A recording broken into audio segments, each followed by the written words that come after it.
Hey guys, Charles here, day 5, question number 5. Out of all the talents and skills that you just listed out that you enjoy doing, what do people need the most?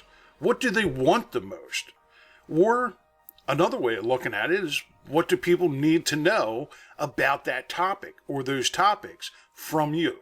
Try to come up with at least 3, preferably 5, that you can actually work with, and all this information keep together with your notes for your bullseye. We're going to be deep diving more into that and getting way granular on how we can use this to create your bullseye, how we can create a magnetic elevator pitch, and how we can create a powerful problem solution statement that will get you more customers.